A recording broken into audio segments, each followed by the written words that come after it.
बिस्मिल्लाहिर्रहमानिर्रहीम, अस्सलाम वालेकुम। मैं हूं आपका होस्ट चौधरी इरफान ज़हीर और आपको स्पोर्ट्स ज़ोन में वेलकम कहता हूं। नाज़रीन, इंग्लैंड ने तीसरे टेस्ट मैच में पाकिस्तान को 8 विकेटों से शिकस्त दी और पहली दफ़ा पाकिस्तान को अपने होम ग्राउंड के अंदर वाइट वॉश हुआ। मेरा ख्याल है इससे ज़्यादा बड़ा स्याह दिन पाकिस्तानी क्रिकेट के लिए हो नहीं सकता। इस पर डिटेल डिस्कशन के लिए मेरे साथ स्टूडियो मौजूद है अबू बकर बिलाल। अस्सलाम वालेकुम जी। वालेकुम अस्सलाम इरफान। क्या कहना चाहेंगे ऐसी बुरी परफॉर्मेंस के ऊपर कि पहली दफ़ा पाकिस्तान अपने होम ग्राउंड के ऊपर वाइट वॉश हुआ? कैसे देखते हैं इस परफॉर्मेंस? देखिए जी, 70 साल की तारीख में क्रिकेट की पाकिस्तान पहली बार अपनी होम सोइल के ऊपर वाइट वॉश हुआ है। और ये वही टीम है इंग्लैंड की जिसने 17 साल के बाद पाकिस्तानी कंडीशंस को देखा, 17 साल के बाद पाकिस्तान का दौरा किया और रिजल्ट आपके सामने है। लेकिन जिस तरह की क्रिकेट वो पिछले 1.5 साल के अंदर खेल रहे हैं, टेस्ट क्रिकेट को जो उन्होंने नया ट्रेंड दिया है, मुझे लगता है कि ये उनको उसका समर मिला है और उनके पास खोने के लिए कुछ नहीं था। आईसीसी टेस्ट चैंपियनशिप की उनकी कोशिश थी कि हमने तीनों मैचेस खेलने हैं और कुछ चांस अपना पैदा करना है कि हम फाइनल खेल सकें ओवल के अंदर। और पाकिस्तान के पास चांस था कि पाकिस्तान 3 में से कम 2 मैचेस जीत के ठीक है आगे वर्ल्ड चैंपियनशिप के फाइनल पर नजर जमाता। लेकिन सारे ख्वाब चकनाचूर हो गए हैं और जिस किस्म में क्रिकेट खेली है इंग्लैंड ने, काबिल तारीफ है। डे 1 पहले ओवर में 14 स्कोर लगाया था और उन्होंने क्लोज भी उसी अपने नोट के ऊपर किया है। तो मैं समझता हूँ कि शानदार क्रिकेट खेली है इंग्लैंड की टीम ने। लेकिन बाबर आजम की प्रेस कॉन्फ्रेंस आज अगर आपने सुनी हो तो बड़ा अजीब, उन्होंने कहा जी हमने डोमिनेट किया। मुझे उस पर बड़ी हैरानगी हुई कि जी हमने कब डोमिनेट किया 3 मैचेस के अंदर।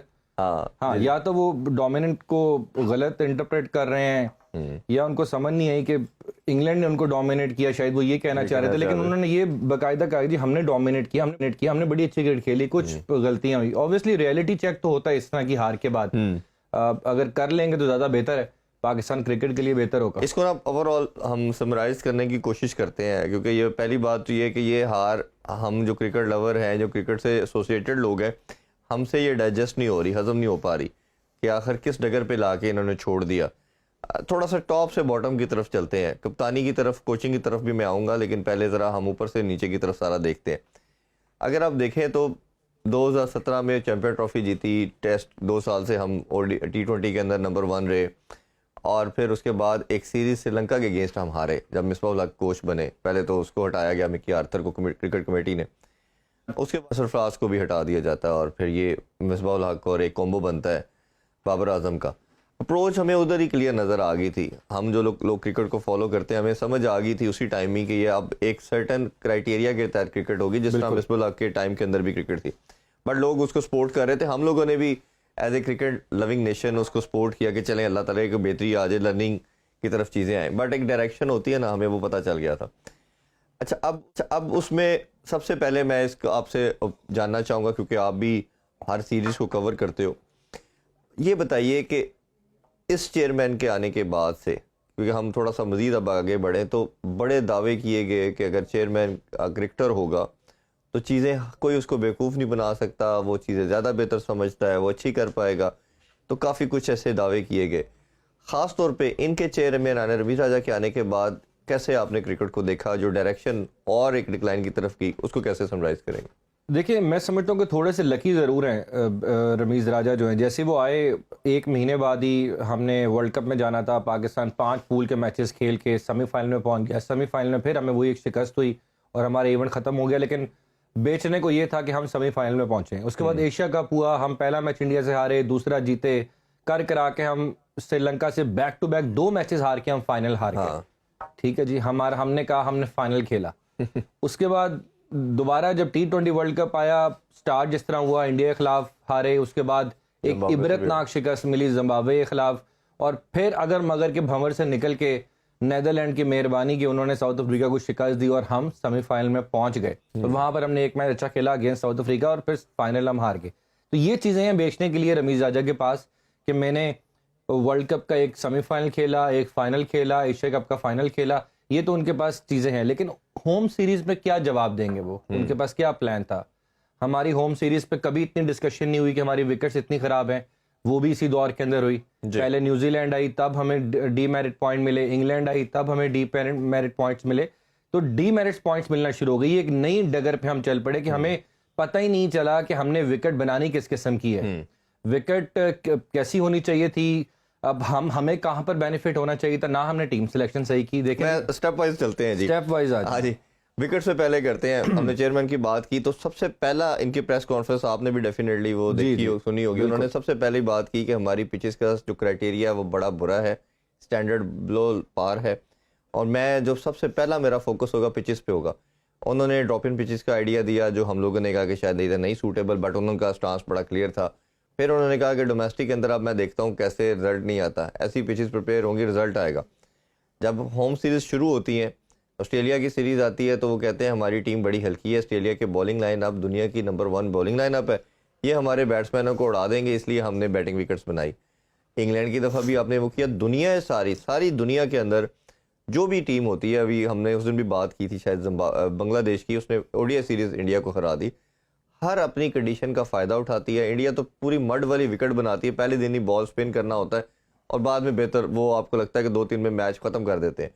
हमने भी 5-6 साल यूई के अंदर यही ट्रिक किया। हमारे पास चले जादूगर स्पिनर सईद अजमल थे, अब्दुल रहमान थे, फिर यासर शाह आगे, तो क्वालिटी तो थी, बट हमने सबसे पहले अगर बात करें तो पिचेस पे क्या काम किया और क्या रिजल्ट मिला, उस पे कैसे देखते हैं आप? देखिए जी, पिचेस कंटेनर पे चढ़ी थी ड्रॉप इन पिच, फिर वो जहाज पे मुंतकिल हुई, फिर जहाज से फिर वो शिप पे चलेगी, लेकिन वो पाकिस्तान नहीं पहुंच पाई। ये है ड्रॉप इन पिच का आज तक 37 करोड़ की 37 करोड़ रुपया अली हबीब साहब ने सबने मिलकर इकट्ठा किया, प्राइवेट सेक्टर से इकट्ठा किया, पाकिस्तान क्रिकेट बोर्ड के ऊपर बोझ नहीं पड़ा, वो सब कुछ हुआ, लेकिन वो पिच आज तक यहाँ तक नहीं पहुंच पाई। और अब वो बाकायदे तौर पर कहते हैं कि जी उसको लेके आना बहुत बड़ा मसला है, उसके लिए ये करना पड़ेगा, वो करना पड़ेगा। खैर, दूसरा फिर फैसला हुआ जी मिट्टी चेंज करनी है, उधर की सॉइल स्क्वायर चेंज हुए। लाहौर का पूरे जो बीच की 16 विकेट्स हैं, पूरा जो स्क्वायर है वो पूरा स्क्वायर चेंज किया गया, उखाड़ के दोबारा नंदीपुर से मिट्टी मंगवाई गई, स्क्वायर बनाया गया, लेकिन स्क्वायर ने प्रोड्यूस कुछ नहीं किया। सेंट्रल पंजाब जिनका होम ग्राउंड है, वो अपने डोमेस्टिक के अंदर 10 मैचेस ड्रॉ करवा के बैठी हुई है। बात यह है कि हमें अपनी डोमेस्टिक से लेकर पिछले 3-4 साल के अंदर हम डिक्लाइन की तरफ गए, इंटरनेशनल क्रिकेट भी और साथ साथ डोमेस्टिक क्रिकेट भी। डोमेस्टिक क्रिकेट जब तक हम इंप्रूव नहीं करेंगे, मुझे नहीं लगता कि रिजल्ट्स निकलेंगे। पहली बात, एक बहुत बड़ी गलती कर रहे हैं पिछले 5-6 सालों से कि हम डोमेस्टिक के अंदर कॉकाबूरा का बॉल यूज कर रहे हैं। कॉकाबूरा बड़ा सिंपल बॉल है, उसकी सीम अंदर होती है, वो इतना मूव नहीं करता, इतना हिलता नहीं है। तो वो एक तो हम बैटिंग फ्रेंडली अपनी डोमेस्टिक को लेके जा रहे हैं, एक तो विकेट्स बैटिंग फ्रेंडली बन रही है, फिर बेचारी बॉल भी बॉलर्स के लिए कोई कारआमद नहीं है। तो हमने अपनी ड्यूक बॉल को चेंज करना है, हमने अपना पूरा डोमेस्टिक सर्किट को चेंज करना है, हमने अपनी अप्रोच को चेंज करना है, इंटेंट को चेंज करना है, जो इंग्लैंड ने की है। लेकिन टेस्ट क्रिकेट डाई हो रही है, पिछले 3-4 सालों से पूरी दुनिया के अंदर डिबेट हो रही है कि टेस्ट क्रिकेट खत्म हो रही है, अब पता नहीं क्या बनेगा। ठीक है, टेस्ट क्रिकेट को 4 दिन पे कर दिया जाए, मुख्तलिफ लोग डिबेट कर रहे हैं, लेकिन इसको जिंदा रखने के लिए कोशिश कौन कर रहा है? इसको जिंदा रखने के लिए इंग्लैंड कोशिश कर रहा है, ऑस्ट्रेलिया कोशिश कर रहा है, साउथ अफ्रीका कोशिश कर रहा है। ऑस्ट्रेलिया ने देखे कि उन्होंने 2-2.5 दिन के अंदर टेस्ट मैच, लेकिन उसको भी डीमेरिट पॉइंट मिल गया जी। ब्रिस्बेन के विकेट को भी डीमेरिट पॉइंट मिल गया कि जी वो अनप्लेएबल विकेट थी। और लेकिन आप उनके इंटेंट देखे ना, लेकिन मैच उन्होंने चैलेंज किया, मैच जीता, उन्होंने अपनी होम कंडीशन के अंदर अपने बॉल बैट्समैन को भी चैलेंज दिया, उनके बैट्समैन को भी चैलेंज दिया कि खेल के दिखाएं। तो ये देखे ना, एक क्वालिटी, एक करीज है, उन्होंने करी दिखाई, इधर इंग्लैंड ने करी दिखाई डिक्लेरेशन करके पहले मैच। बिल्कुल आप सही कह रहे हैं। और पाकिस्तान में हो क्या रहा है, Pakistan, even Bangladesh, Sri Lanka, West Indies, ये वो मुल्क है जहां पर टेस्ट क्रिकेट को इतनी तकवीयत नहीं मिलती, इतना पसंद नहीं किया जाता। इवन इंडिया भी हमें शामिल था, लेकिन इंडिया में क्योंकि अब उनकी टीम बहुत अच्छी हो गई है, फिर अब आबादी बहुत ज्यादा, तो कहीं ना कहीं क्राउड टेस्ट क्रिकेट में भी हमें नजर आ जाता है। कराची के अंदर देख लें आप, बिल्कुल क्वाइट स्टेडियम था, पूरी दुनिया के अंदर हमारी जो प्रोजेक्शन हुई वो बहुत ही खराब हुई। इवन कमेंटेटर्स ने कहा कि ये कराची जो कि 2.5-3 करोड़ आबादी का शहर है, बल्कि इससे भी ज्यादा की आबादी होगी वहां पर, वो 25-30 हजार का स्टेडियम नहीं भर सका। इवन संडे वाले दिन स्टेडियम खाली था। तो ये हमारी एक इंटरेस्ट लेवल है कौम का भी, हम चाहते तो है हम जीतें, लेकिन जिस तरह क्रिकेट को सपोर्ट करना चाहिए, जिस तरह हम बात करेंगे टेस्ट क्रिकेट को जिंदा रखने की जो कोशिश हो रही है, वो हमारी तरफ से नजर नहीं आ रही, बोर्ड की तरफ से नजर नहीं आ रही, प्लेयर्स के अंदर भी वही अप्रोच नजर आ रही है। तो ओवरऑल मैं समझता हूं कि बहुत सारी गलतियों के बाद, थोड़ी सी बात ना आज के मैच की कर लें, फिर उसके बाद बाकी जो फर्दर पॉइंट्स हैं उन पे भी हम डिटेल में डिस्कशन करते हैं। थोड़ा सा और देखें इस मैच को, तो पहले इनिंग्स के अंदर हम अच्छी लीड ले सकते थे, हमने एंड में विकेट्स थ्रो की, बड़ा टोटल नहीं कर पाए, और उनके हमने 145 पे 5 आउट कर लिए पहले इनिंग्स में। फिर उधर से फोक से हम 50 करवा लेते हैं, हैरी ब्रुक से गेंद सेंचुरी करवा लेते हैं, 117 रन की पार्टनरशिप। अच्छा चले, वो भी जब आउट कर लिए तो लास्ट 3 विकेटों से हमने 70 रन करवा दिए जी। हम मार्क वुड से पिछले मैच में भी हमने 37 खाए, इस दफ़ा फिर उससे 37-38 रन करवा लिए। तो ये जो परफॉर्मेंस, एक तो उसको देखते हैं, दूसरा सिलेक्शन की मैं ओवरऑल आपसे पूरा डिसेक्शन करवाऊंगा। सिलेक्शन के अंदर आपने फ़हीम अशरफ को रखा, ठीक है, एज ए बॉलर रखा, आपने किसी फास्ट बॉलर को चांस नहीं दिया। जिस तरह हमने परसों भी ट्रांसमिशन में बात की कि आपके पास धानी था, स्नैन था, हसन अली था, प्रॉपर जो फास्ट बॉलर है आपने तैयार किए थे, तैयार किए थे, क्रिकेट के ऊपर इन पे इन्वेस्ट किया हुआ था आपने। तैयार नहीं भी किए, मैं कहता हूँ चले जी आपने T20 के लिए किए थे, बट जब आपके मेन लड़के नहीं थे तो आप वो नहीं सर, देखें वहाब और आमिर के जाने के बाद पाकिस्तान जो चीफ सेलेक्टर उस वक्त इंजमामुल हक साहब थे, उन्होंने, उनकी ये नजर थी कि ये हमारे प्लेयर्स हैं, शाहनवाज धानी, मोहम्मद हसनैन, नसीम शाह। मैं कहता हूँ उसको भी छोड़ दें, मैं कहता हूँ इनकी नजर में नहीं था, इस पर पूरी सिलेक्शन पे आपसे सेपरेट पूछता हूँ, इनकी नजर में नहीं थे। बट होता पूरी दुनिया में ये है कि हमेशा बैट्समैन को रिप्लेस बैट्समैन करता है, बॉलर को रिप्लेस बॉलर करता है। ये दुनिया में कहीं नहीं होता कि बॉलर बैट्समैन, जिस तरह अजहर अली को सेकंड टेस्ट पे बाहर बिठाया और आपने खिला दिए 2 ऑलराउंडर।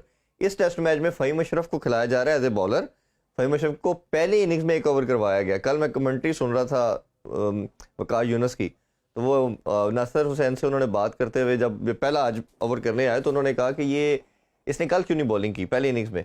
कहता I asked the same question from Babar in the morning, तो बाबर सेड कि मेरे माइंड से निकल गया था कि इससे बॉलिंग करवानी है। मतलब अगर आपका जो कैप्टन है he is not present in the game, उसको ये नहीं पता कि मेरे कौन कौन से अभी मेरे पास अवेलेबल रिसोर्सेज हैं, तो आप क्या करेंगे। एक तो इस पर कमेंट कीजिए, दूसरा क्वेश्चन ये लेते जाएं कि आप किस तरह ये समझ सकते हैं कि आप अगर मैच जीत जाएंगे कि अगर आप ना बॉलिंग में उनको डिफीट कर पाते, कभी एक बॉलर के साथ खेलते हैं, कभी 2 बॉलर के साथ खेलते हैं। मुल्तान वाला तो मेरा मानना है एक बॉलर के साथ आप खेल रहे थे। इस मैच के अंदर आपने चले नुमान को डाल के किया, उसने 4 पहली इनिंग्स में आउट भी किए, तो 2 बॉलर के साथ क्या कोई टेस्ट मैच जीता जा सकता है चाहे कंडीशन हो? बिल्कुल सही क्वेश्चन उठाया आपने, बिल्कुल नहीं जीता जा सकता। मेरा तो ये सवाल है, पूरी कलेक्टिव एफर्ट होती है।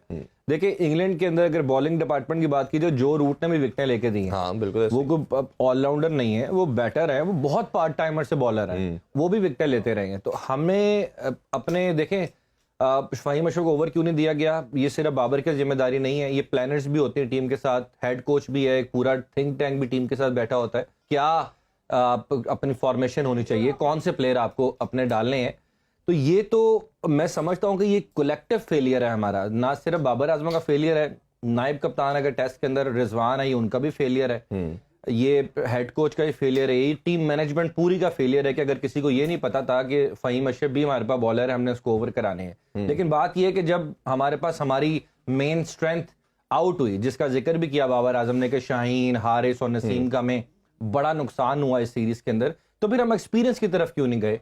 फिर हम क्यों एक ऐसे यंगस्टर्स को ले आए जिनको भी हमने चेक नहीं किया हुआ था? देखिए यंगस्टर्स लाए जाते हैं एक्सपीरियंस बॉलर्स के साथ, उनको टीम के अंदर इंक्लूड किया जाता है ताकि ये उनके साथ साथ सीखें, इनके ऊपर इतना बड़ा ना डाला जाए। ऑलराउंडर का मकसद ये होता है कि जहां आपके मेन बॉलर थक जाए, आपको किसी जगह पे फंसते तो वो चले थोड़ा सा उनको वेरिएशन यूज करने के लिए, वेरिएशन के लिए, या उनको थोड़ा स्पेस देने के लिए। कई दफा होता है उनको 5-6 ओवर 7 ओवर डाल के उनको आप रेस्ट दें और उसके बाद फिर आप अपने मेन बॉलर को अटैक करते हो, चाहे स्पिनर है या आपका मेन बॉलर है, फास्ट बॉलर है।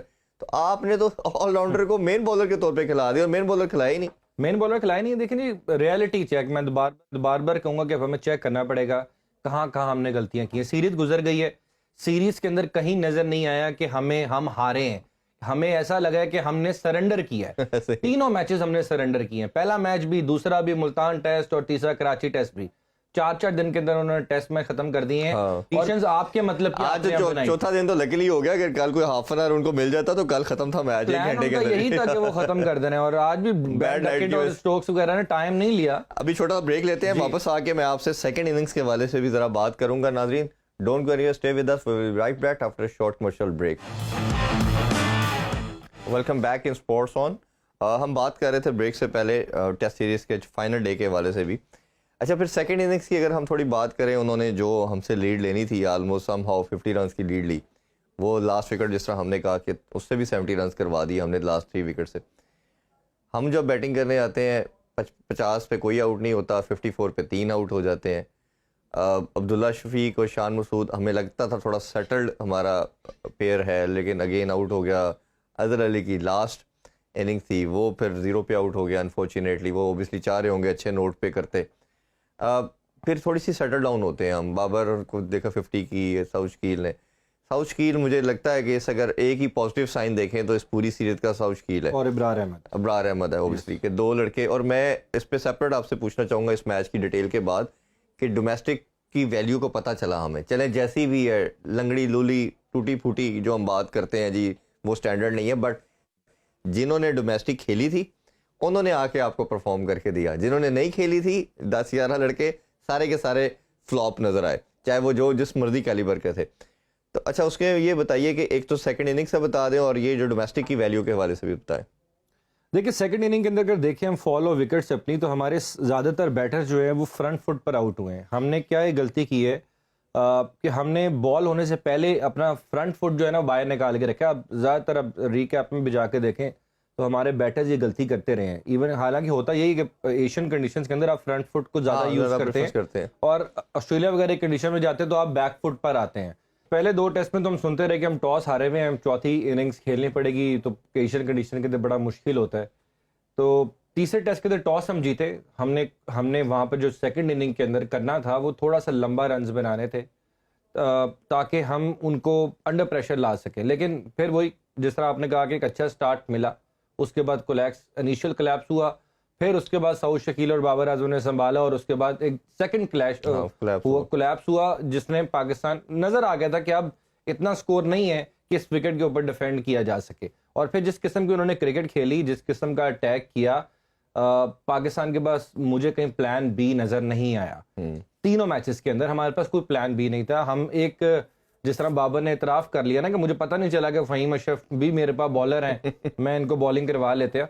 तो मुझे लगता है कि प्लान बी नहीं था, प्लानिंग नहीं थी। थिंक टैंक का माइंडसेट इस वक्त एक्सपोज हुआ है मुकम्मल तौर पर इस खासकर होम सीरीज के अंदर। तो बहुत सारी गलतियां की हैं पाकिस्तान टीम ने, उसमें एक और वजह नहीं है शिकस्त। जो सबसे ज्यादा अप्रिशिएट करने वाली बात है, एक तो इंग्लैंड की इंटेंट, उनकी एग्रेसिव क्रिकेट, जिस तरह उन्होंने आने से पहले ब्रेंडन मैकलम ने कहा कि हम इधर हारने जीतना तो कुछ ना कुछ होगा, ड्रॉ वाला कोई सीन नहीं, वो उन्होंने करके भी दिखाया। और उसके साथ साथ जो एग्रेसिव क्रिकेट खेली, कल देखें वो चेज करने आए, मतलब आप टेस्ट में हम देखते हैं थोड़ा सा आप डरते हो आउट ही ना हो जाए, कुछ ना हो जाए। पहले ओवर में 14, दूसरे ओवर में 12, मतलब वो उनकी कोशिश तो ये थी कि बैड लाइट ना होती तो हम किसी तरह 1 घंटे के अंदर मैच खत्म करें। मतलब T20 से भी ज्यादा वो तेज ट्रैक के ऊपर वो क्रिकेट खेल रहे थे। तो इस इंटेंट का, जिस तरह हम ये अब थोड़ी सी एग्जांपल उसके साथ रिलेट की ऑस्ट्रेलिया के मैच की, इतना अग्रेसिव अप्रोच इन टीम्स की हो चुकी है, या अभी न्यूजीलैंड 26 को आ रही है, एक और हमारे लिए मरला तैयार है।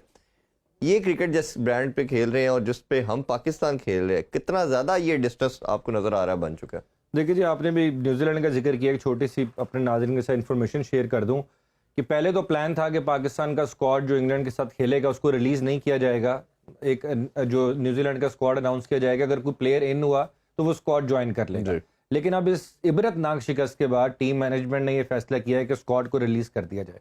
ठीक है, स्क्वाड को आज रिलीज कर दिया गया और उनको कहा गया है कि 23 को आपने दोबारा रीअसेंबल्ड होना है। उससे पहले कल नहीं तो परसों जो है वो टीम के बाकायदा तौर पर अनाउंसमेंट भी हो जाएगी। तो ये तो एक छोटी सी इंफॉर्मेशन थी जो कि शेयर कर दी। दूसरा ये कि देखिए न्यूजीलैंड के खिलाफ अब हमने प्लान तो करना है, अब हमने अपने आप को दोबारा रियलिटी चेक करना है, जो गलतियां कोताहियां की हैं उनको कवर अप करने के लिए सोचना पड़ेगा, दोबारा लैपटॉप खोलना पड़ेगा, दोबारा स्टैट्स निकालने पड़ेंगे और दोबारा देखना पड़ेगा कि हमारे पास बेस्ट अवेलेबल ऑप्शन क्या है। क्योंकि इतला तो यही है कि अभी तक ना तो नसीम शाह फिट हो चुके हैं, ना हारिस तो फिट हो सके हैं, ना शाहीन शाह अफरीदी। वैसे भी ये दोनों शाहीन और हारिस तो 1-2 महीने में रिश्ता जवाब में मुंसलिक हो रहे हैं। उनकी 2 मंथ के बाद हारिस की तो शायद अभी होने जा रही है। हाँ। अच्छा, सबसे बड़ा जो मुझे 1 साल के अंदर मैं अगर उसे एनालिटिकली देखूं तो जो रीजन नजर आई वो टीम सिलेक्शन है। उसकी अगर हम थोड़ी सी अपने नाजरीन को पीछे लेके जाएं तो T20 के अंदर हमने देखा कि बाबर और रिजवान से हमने एम्फेसाइज किया, किसी और को अपॉर्चुनिटी नहीं दी। और वही आप जिस तरह हमने पूरे T20 वर्ल्ड कप के अंदर बात करते रहे कि 150-160 की क्रिकेट से आप मैच नहीं जीत सकते A टीयर की टीमों से। B टीयर श्रीलंका वगैरह, बांग्लादेश, इनसे तो आप जीत जाएंगे। ऑस्ट्रेलिया, न्यूजीलैंड या समहाउ इंडिया, इनसे आप नहीं जीत, वही नज़र आया हमें। इसी तरह फिर हम ODI के अंदर आते हैं तो उसमें भी आपकी टीम सिलेक्शन आपको नहीं पता होता मिडिल ऑर्डर में किसको खिलाना है। कभी खुशदिल को ले जाते हैं, कभी आसिफ को ले जाते हैं, उधर ही फंसे। टेस्ट के अंदर तो सिलेक्शन हमने तीनों मैचेस के अंदर बड़ी डिटेल डिस्कशन की। फास्ट बॉलर को आपको नहीं पता, कभी हो ही नहीं सकता, डेड से डेड विकेट भी हो तो आपके प्रॉपर फास्ट बॉलर खेलते हैं। आपको पता होता है आपका नंबर 3 का क्या बैट्समैन है, जिस तरह आपने बाबर शायद 3 पे अब आना चाह रहा है। तो ये ओवरऑल जो हमारा माइंड सेट है टीम सिलेक्शन का, हमने जो डोमेस्टिक के लड़के थे, जैसे हमने मल्टीपल टाइम बात की कामरान गुलाम की, उसको वैल्यू नहीं दी। फवाद आलम अभी भी हमारा मानना है कि डोमेस्टिक की कंडीशन में सबसे बेस्ट हो सकता था। इसी तरह अगर और आगे चले तो हसन अली आल्दो के फॉर्म में नहीं था, जब ये तीनों अवेलेबल नहीं तो उसको ना खिलाना कितनी बड़ी ज्यादती। हसनैन को तैयार किया, दानी को तैयार किया आपने, 2-3 साल से साथ रखा, इनको ना खिलाना। तो आपको ये 5-6 जो लड़के माइंड में आ रहे हैं, आपको लगता है कि ये बहुत अनजस्टिफाइड था सारा कुछ? देखिए, आपने बिल्कुल सही निशानदेही की है। हमें अपने एक्सपीरियंस की तरफ जाना चाहिए था, जिस तरह मैंने पहले कहा कि एक्सपीरियंस और न्यू कमर्स का एक आपस में कोलैज बनता है, वही परफॉर्मेंस देता है। ऐसा नहीं होता कि एक न्यू कमर आए और उससे आप एक्सपेक्टेशंस आपकी इतनी हो कि यही हमारा स्ट्राइक बॉलर बन जाएगा। ऐसा नहीं हो सकता। अब शाहीन शाह अफरीदी को मोहम्मद अली रिप्लेस नहीं कर सकते कि 2 मैचेस के बाद पता नहीं उनकी जिंदगी में उनको तीसरा मैच मिलना भी है या नहीं मिलना। मुझे तो अभी तक बहुत सारे लोगों को जब मैं नाम बताता हूँ तो शायद उनको ये भी नहीं पता कि मोहम्मद अली कौन है, हालांकि वो 2 टेस्ट मैचेस खेल चुके हैं अगेंस्ट इंग्लैंड। तो ये तो अलमिया है जी इस वक्त सिलेक्शन का। तो हमें जाना अपनी एक्सपीरियंस की तरफ चाहिए था। धानी ने 6 आउट किए अभी पाकिस्तान कप के अंदर।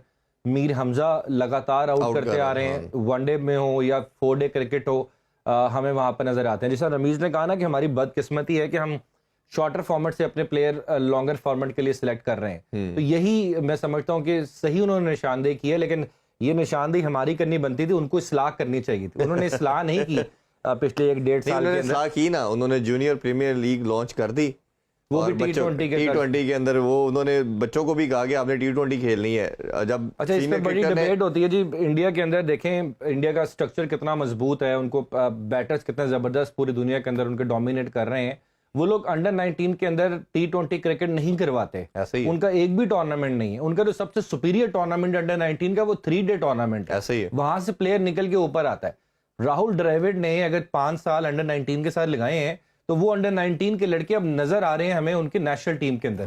हमारा कौन सा कोच है इतना बड़ा नाम राहुल द्रविड़ जितना, जो कि अंडर 19 का डगआउट शेयर करे? नहीं, वो करना ही नहीं चाह रहा, नीचे काम। हाँ, बिल्कुल नहीं करना चाहते। बिल्कुल आप सही कह रहे हैं कि कोई बड़ा कोच जो है वो अपने आप को अंडर 19 के लिए अवेलेबल नहीं करता। सर, बड़ा कोच छोड़े, जो टीम से अभी रिटायरमेंट लेगा आप उसको कह दें, वो भी करना नहीं चाह रहा। एक एग्जांपल नहीं आपको मिलेगी किसी प्लेयर की जिसने अंडर 19 को सर्व किया हो। सर, अब ये अलमी है ना, अब इसमें साथ साथ अगर देखा जाए हाई परफॉर्मेंस सेंटर क्या काम कर रहा है, उन्होंने कौन से प्लेयर प्रोड्यूस किए। हमने 6 टीमों वाला एक कंपेटिटिव क्रिकेट को इंट्रोड्यूस किया, उसने हमें क्या दिया? उसने हमें अभी तक एक प्लेयर नहीं दिया।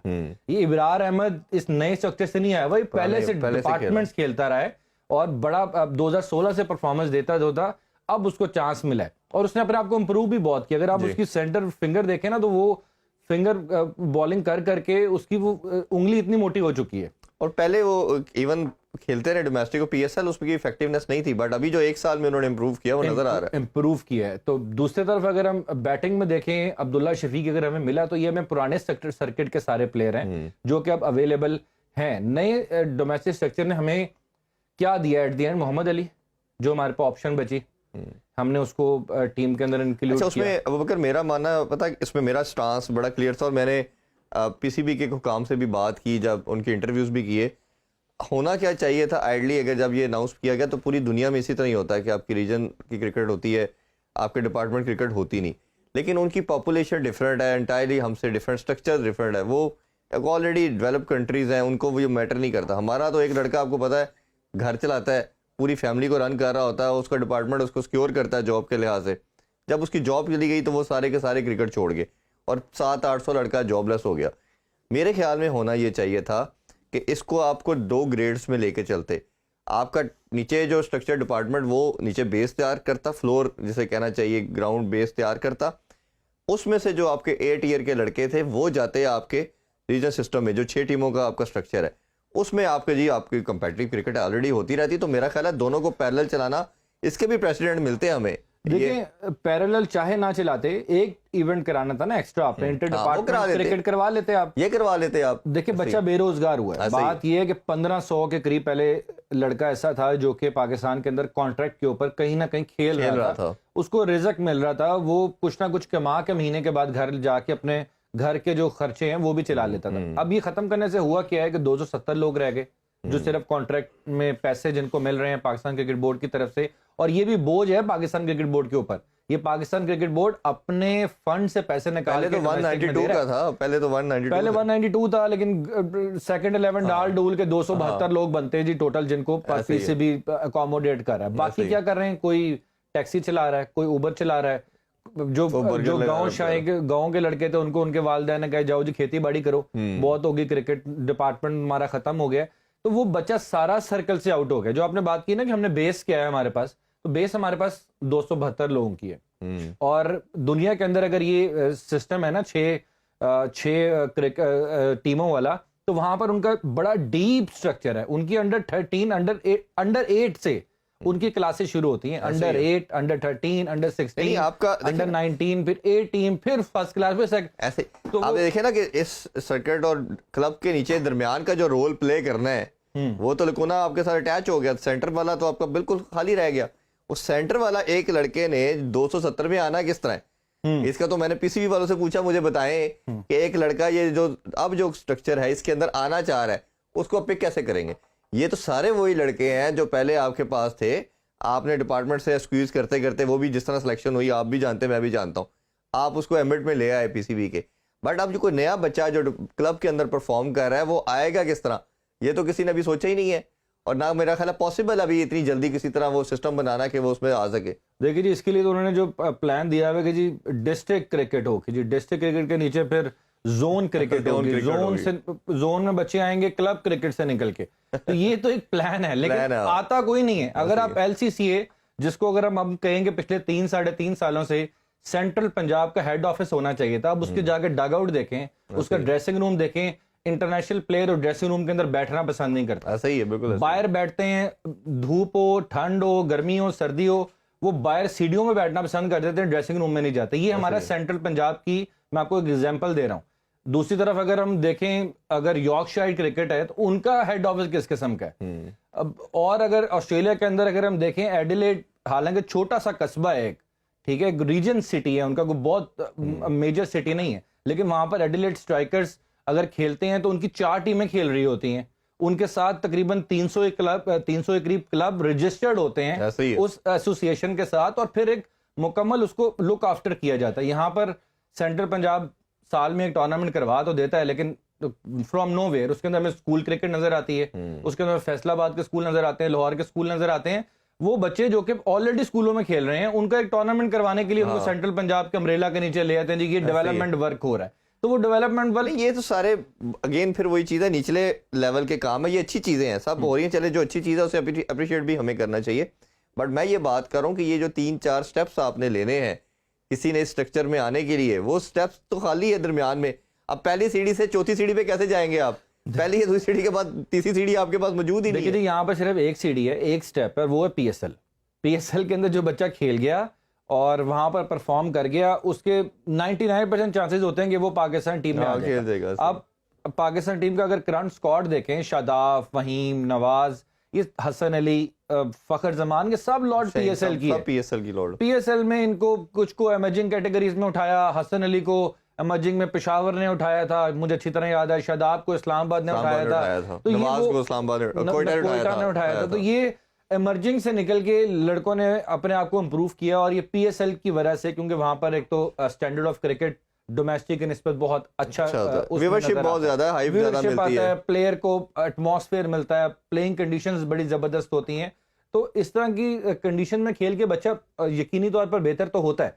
लेकिन और हमारे पास जिस तरह हम पहले देखते थे ना, कायदम ट्रॉफी के टॉप स्कोरर को टीम में जगह मिलती थी, वो नहीं मिल रही, वो एक गैप है। सऊद शकील पहले कहा जाता था कि वहां पर जगह ही नहीं बन रही उनकी टीम के अंदर, क्योंकि फवाद आलम खेल रहे हैं मिडिल ऑर्डर में, अजहर अली भी हैं और एक असद शफीक भी उस वक्त मौजूद थे, तो सऊद शकील की जगह नहीं बन रही। लेकिन ठीक है, होता है ऐसा क्रिकेटर्स के साथ कि आपकी जो स्पेस होती है आपको वहां पर वो नहीं मिलती। लेकिन आप कुछ प्लेयर्स को जो मिडिल ऑर्डर के होते हैं उनको तो आप ये कह के रोक लेते हैं कि आपकी जगह नहीं बन रही, आपकी स्पेस नहीं खाली हो रही, लेकिन जिनकी जहां पर स्पेस थी उनके आपने ऑर्डर चेंज कर दिए अपनी स्पेस बनाने के लिए। अब मैं खुल के इतना नहीं बात करना चाहता। दूसरा क्या है, इस वक्त अगर देखा जाए रिजवान की परफॉर्मेंस के ऊपर बहुत सारे सवाल उठ रहे हैं। आखिरी 12 इनिंग्स के अंदर उनका 150 भी नहीं है 12 टेस्ट मैचेस के अंदर। टेस्ट में बिल्कुल ऐसे ठीक है, 150 नहीं है, 46 उनका लास्ट सेंचुरी वो ऑस्ट्रेलिया के अगेंस्ट उन्होंने की, उसके बाद 46 तो उनका हाईएस्ट है। तो अब उनकी भी कारकर्दगी के ऊपर लोग बात करना शुरू हो गए हैं। और कभी नहीं ऐसा होता टेस्ट क्रिकेट के अंदर कि आप ऑन साइड पे रन्स करके अपने रन्स बनाते वो तीनों फॉर्मेट में, इवन उनकी ओडीआई के अंदर भी 14 की एवरेज है। देखें व्हाइट बॉल के अंदर ना रिजवान शायद ऑन पे जगह होती है, आप ऑन पे खेल के रन्स बना लेते हैं, लेकिन रेड बॉल क्रिकेट के अंदर आपको प्रॉपर क्रिकेट खेलनी पड़ती है। आपको ऑन भी अपना पक्का करना है, साथ ऑफ भी अपना चलाना पड़ेगा, हर तरह तभी रन्स बनेंगे। ऐसा नहीं होगा। अब उनकी ऊपर परफॉर्मेंस के ऊपर जी बहुत सारे सवाल उठना शुरू हो गए। लोग कह रहे हैं कि सरफराज अहमद को टीम में होना चाहिए। देखिए ये तो बड़ी अरसे से बात थी कि ऑब्वियसली पाकिस्तान की टीम है और जो परफॉर्म करे उसको चांस देना चाहिए। और जब सरफराज की परफॉर्मेंस भी डिक्लाइन पे गई थी तब भी हमने भी कहा था कि चले अगर नहीं हो रहा तो चांस दे, बट किसी दूसरे से जब परफॉर्म नहीं हो रहा और वो डोमेस्टिक में परफॉर्म करके आया तो उसका डेफिनेटली राइट है। सबसे बड़ी जैसे सिलेक्शन की बात की, सबसे बड़ा इस टाइम जो मेन कंसर्न मेरी नज़र में है वो आपकी कैप्टनसी है। कैप्टनसी के ऊपर काफ़ी ज़्यादा क्वेश्चन मार्क हैं। आपने वो डिसीजन नहीं ले पाते जो लेने चाहिए, चाहे वर्ल्ड कप के फाइनल की बात कर लें, एशिया कप की बात कर लें। हमने बड़ी डिटेल में भी बात की हुई है कि आप फील्ड प्लेसिंग ऐसे ब्लंडर कर देते हो। जैसे आपको पहले दिन अगर पिंडी का मैच याद हो, आपने 512 करवा दिए, आपने 110-12 साल का रिकॉर्ड ब्रेक करवा दिया। करना क्या था, जब हिटिंग हो रही है आप फील्डर बाउंड्री पे ले जाए, आपके आउट भी नहीं कर पा रहे तो क्या होगा, सिंगल होगी, एटलीस्ट 3-4 रन आप सेव कर लेंगे, वो बड़ी हिट मारते हुए भी रुकेंगे। टेस्ट क्रिकेट में होता ही ऐसे है। तो आपने ये काम नहीं किया। इवन इस टेस्ट के अंदर भी आप देखें कि मार्कवुड हिटिंग कर रहा है, उसके पास एक शॉट थी और मैं क्लोजली देख रहा था कि वो अपनी टांग आगे करके आपको एक वो जोरदार स्वीप मारता था, स्लॉग स्वीप, जो कि मिड विकेट के ऊपर से जाती थी। आपने सिंपली डीप मिड विकेट लेनी थी और कोई 2 या 3 में से एक बॉल उस फील्डर के पास आनी थी। आपने एक फील्डर उधर प्लेस इन नहीं किया। देखिए जी, तो अगर कैप्टन आपकी इस अप्रोच के साथ है, उसको फील्ड प्लेसिंग का नहीं पता, बॉलर का नहीं पता किसको खिलाना है, बैटिंग का नहीं पता कि बैट्समैन को बाहर करके आप 2 बॉलर खिला रहे हो, तो फिर आप किस तरह कब सीखें। और आप आज अपने प्रेस कॉन्फ्रेंस में कह रहे हैं मुझे कप्तानी का कोई प्रेशर नहीं, मैं तो एंजॉय कर रहा हूँ। और भाई आप एंजॉय कर रहे हैं, टीम का क्या हाल हो गया। देखिए अनफॉर्चुनेटली मुझे बाबर के अलावा भी कोई ऐसा तैयार हुआ हुआ कप्तान टीम में नहीं नज़र आ रहा कि जिस पे हम ज़्यादा डिपेंड कर सकें कि ये शायद ऐसा एक माइंड है जो कि टीम को लेके चलेगा। हमें अब वैसे उखाड़ पछाड़ तो बहुत ज़्यादा होने वाली, ये भी मैं आपको खबर दे दूं। ये न्यूजीलैंड सीरीज़ का वेट किया जा रहा है, ये अगले 15-20 दिन और गुजार लिए जाएं और उसके बाद जो है ना वो एक झुरलू जैसे कहते हैं ना, वो फिरने वाला है पीसीबी के अंदर। चीफ सेलेक्टर से लेकर डग आउट टीम मैनेजमेंट तक ये सब लोग तब्दील होने वाले हैं और हमारे पास ऑप्शन भी यही है। देखें बाबर के अलावा हम किसको बनाएंगे? नहीं, उसमें है ऑप्शन आपके पास। चले हम T20 में और ओडीआई के अंदर बात करते हैं, की बात करें, टेस्ट के अंदर भी टेस्ट में आप कर सकते हैं। अगर आपका सरफराज परफॉर्म करता है, सरफराज को बनाया जाए। दूसरा आपके पास शान मसूद बड़ी अच्छी कमोडिटी है। शान मसूद ने आपको पता है काफी लंबे टाइम उसने कैप्टनसी की हुई है, आपकी प्रिपेयर्ड कमोडिटी। और आपको याद होगा एक टाइम पे बनने भी लगा था, टाइम पे बिल्कुल ऑथर ने डिस्कस किया था कि इसको कप्तान होना चाहिए और जब सरफराज की परफॉर्मेंस थोड़ी डिक्लाइन की तरफ गई थी तो ये ऑलमोस्ट ये डिसाइड हो गया था कि आपका शान मसूद टेस्ट का कैप्टन है। हाँ। और एक प्रिपेयर्ड कमोडिटी है, तब वो मुल्तान सुल्तान का भी था। तो शान मसूद आपके पास, मैं एग्री करता हूँ, ये शान मसूद हमारे पास ऑप्शन है, लेकिन इससे ज्यादा जरूरी मेरे नजदीक ये है कि हमें अपना बहुत स्ट्रॉन्ग किस्म का ना टीम मैनेजमेंट डग आउट बैठाना पड़ेगा। Head coach, bowling coach, batting coach. Coaches पे तो लहदा पूछता हूं, पहले कप्तानी को जरा हम डिस्कस कर लें। तो फिर T20 के अंदर या ओडीआई के अंदर बात करें तो हम 2 साल से जब से खासतौर पे शादाब को लेके जा रहे हैं, उसका ब्रेन हमने देखा, वो अग्रेसिव क्रिकेट रखता है, इंटेंट उसकी ठीक है। तीनों फॉर्मेट बाबर से लेके मेरा ख्याल है कि टीम मजीद खराब हो जाएगी।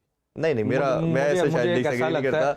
हाँ, ये हो सकता है कि आप टेस्ट क्रिकेट में आपने एक ऑप्शन मुझे दी और मैं उससे एग्री भी करता हूँ। मुझे और कोई ऑप्शन नहीं नजर आया। Rizwan is not option. जो परफॉर्म ही नहीं कर रहा तो उसका जब जगह प्लेयर की जगह पहले होना चाहिए। दूसरा ये कि मैं समझता हूँ कि व्हाइट बॉल के अंदर ना, खासकर शॉर्टर फॉर्मेट के अंदर, अगर T20 की बात की जाए ना, वहां पर एक तगड़ा फास्ट बॉलर कप्तान होना चाहिए। नहीं, वो तो हमने शाहीन शाफरी, यस हमने ये बात की कि शाहीन, लेकिन अगेन शाहीन का अभी जिस तरह के उसके फिटनेस के या दूसरे इश्यूज चल रहे हैं, आपको वो भी देखना है कि ऐसा मैनेज करना था शाहीन को। ये भी बड़ा वो यही आपका कप्तान आपने अनाउंस कर दिया और वो फिट ही नहीं हो पा रहा, एक मैच खेल रहा है, 2 नहीं खेल रहा, तो वो फिर एक बर्डन आ जाएगा। हाँ, मेरा मानना ये है कि आप शादाब को 2 साल से रखा, उसको लगाए, साथ आप अटैच करें शाहीन को। उसने आपको कैप्टनसी के पूरे ग्लिम्पसेस नजर आ रहे हैं, उसने बड़ा अच्छा लॉर्ड अंदर जिताया भी है।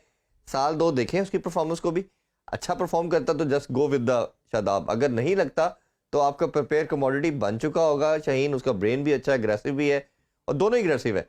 और मेरा ख्याल है जब कैप्टन अग्रेसिव हो और वाइस कैप्टन भी अग्रेसिव हो, अल्हम्दुलिल्लाह हमने कैप्टन और वाइस कैप्टन दोनों ही ऐसे लगा दिए टेस्ट में जो कि बड़ी टिमड अप्रोच के साथ खेलते हैं, और हमने रिजल्ट भी देख लिया। तो मेरा ख्याल है जब दोनों ब्रेन और यंग ब्रेन होंगे तो ये आपको शायद हो सकता है कि 2-4 सीरीज में आपको रिजल्ट ना आए, but I am pretty sure कि आपका थोड़ा सा टाइम के बाद 3-4 मंथ के बाद आपको रिजल्ट आने शुरू हो जाएंगे। उसका फ़ायदा इसलिए ज़रूरी है अर्जेंट डिसीजन लेना, आगे आपकी बहुत क्रिकेट है, 50 ओवर का world cup across the corner है। अगर आप ये एक्सपेक्ट कर रहे हैं कि ये मैनेजमेंट कर जाएगी तो मेरा ख्याल है ये आपका ड्रीम ही रह जाएगा, ये तो पॉसिबल नहीं है कि 2 साल में हमने कंटिन्यूसली डिक्लाइन देखा। कैप्टनसी के साथ सबसे बड़ा इशू जो मेरी नज़र में है वो कोचिंग है, कि जब तक हर चीज़ कहते हैं ना right person for right job, और कोचिंग तो आजकल जिस तरह मॉडर्न डे क्रिकेट है, आप ये देखिए कि गैरी क्रिस्टन का मुकाबला था ब्रेंडन मैकलम के साथ, और जब इंग्लैंड के थिंक टैंक ने, जब उनके ईसीबी ने इसको कोच लगाया तो बड़ी स्वेयर किस्म की डिबेट शुरू हुई, बड़ा अग्रेसिव किस्म का उनको रिएक्शन फेस करना पड़ा उनके बोर्ड को कि गैरी क्रिस्टन का और ब्रेंडन मैकलम जो भी आया इसका तो मुकाबला ही नहीं है।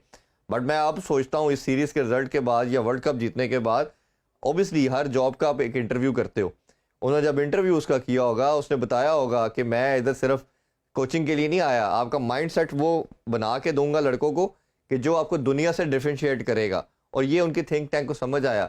हम वो चले हुए कारतूस चलाते जाएंगे जिन्होंने किसी का एक्सपीरियंस ही नहीं है, क्रेडेंशियल में कोई चीज़ ही नहीं है, तो आप रिजल्ट देख रहे हो। और हम इस चेयरमैन के ऊपर मैं सबसे ज़्यादा ऑनेस्ट डालूंगा इस चीज़ का, उनकी सबसे प्राइम जॉब ये थी कि वो आते साथ पिचेस वगैरह ये सेकेंडरी चीज़ें थी, ये साथ साथ होती रहती। सबसे पहले एक तगड़ा कोच लगाते, उस कोच की मुशाफरत के साथ आप कैप्टन लगाते, क्योंकि कोच से ज़्यादा प्लेयर को कोई नहीं जानता, या आप भी इस चीज़ को जानते हैं, क्योंकि वो फादर फिगर का रोल होता है, वो सब लड़कों के साथ सारा दिन गुजारता है, उसको सबसे ज़्यादा समझ होती है कि मेरी टीम में कौन सा ऐसा लड़का है जिसके अंदर कैप्टनसी की एबिलिटी है। उस कोच की मुशावरत से आप कैप्टन लगाते हो और आपका मसला हल होना था। आपने तो कोच ही नहीं लगाया, तो कोचिंग को कैसे देखते हैं? देखिए जी, कोचिंग बिल्कुल आपने सही कहा, क्रेडेंशियल्स देखे जाते हैं कोचिंग स्टाफ के। तो सकलान मुश्ताक किसी भी टीम के हेड कोच तो नहीं रहे, वो इंग्लैंड के साथ रहे, वो वेस्ट इंडीज के साथ भी कुछ थोड़ा सा वक्त उन्होंने गुजारा हुआ है। उनको हेड कोच बनाया गया था, मिसबा के फौरी उतरने के बाद उनको जिम्मेदारी दी गई थी जी वो हेड कोच बनेंगे। देखें जिस तरह ब्रेंडन मैकलम और बेन स्टोक का जहन मिला है ना, 1+1 11 हो गए हैं, वो उनका नजर आ रहा है कि यार दोनों एक किस्म की क्रिकेट खेलना चाहते हैं। तो यहाँ पर बाबर और सकलैन का भी जहन मिला हुआ है बहुत ज्यादा एक किस्म की क्रिकेट खेलते आ रहे हैं, तो चेंज करना पड़ेगा। यही मेंटालिटी की बात है जी, जहन चेंज होगा। कोच अगर कोई ऐसा पॉजिटिव और अटैकिंग किस्म का कोच हमें मिले, चाहे नया हो, चाहे उसका कोई इतना बड़ा, जिस तरह ब्रेंडन मैकलम का कोई बहुत बड़ा कैरियर नहीं है एज अ कोचिंग, तो चाहे नया हो, लेकिन एक मॉडर्न क्रिकेट को देखते हुए हमें कोच लगाना पड़ेगा।